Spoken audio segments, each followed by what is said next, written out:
আলাইকুম রহমতুল্লাহি ওয়া বারাকাতুহু। আজকে সৌদি আরবে এমন বৃষ্টি হইতেছে, 4 বছর যাবত আমি ফার্স্ট টাইম দেখলাম এমন পানি। দেখেন পাহাড়ের ভিতর থেকে সিঁড়ি দিয়ে কত পানি নামতে, অনেক বৃষ্টি।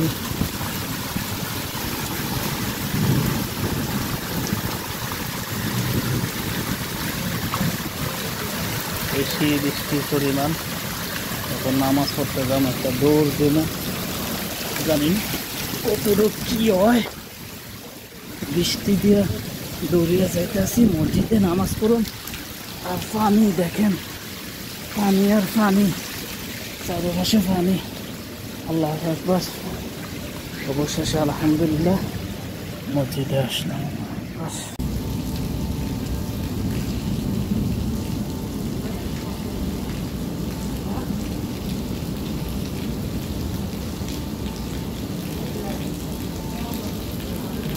আর একটু উপর দিলেন ভালো হইব ক্যামেরা। বৃষ্টি আজকে 4 বছরের ভিতরে এত বৃষ্টি আমি কখনো দেখি নাই। যখন বৃষ্টি কি পরিমাণ বৃষ্টি হয়েছে, আল্লাহ আকবার। ওই যে দেখা যাচ্ছে ওইখানে ক্লক টাওয়ার, খেরামের মাঠ, এখান থেকে দেখা যায় না, অবশ্য অল্প একটু দেখা যায়। অনেক বৃষ্টি আজকে সৌদি আরবে, মাশাআল্লাহ, আল্লাহর রহমত। সবাই খুশি, সবচেয়ে বেশি সৌদিরা খুশি বৃষ্টি এলে, বেশি আনন্দ করে।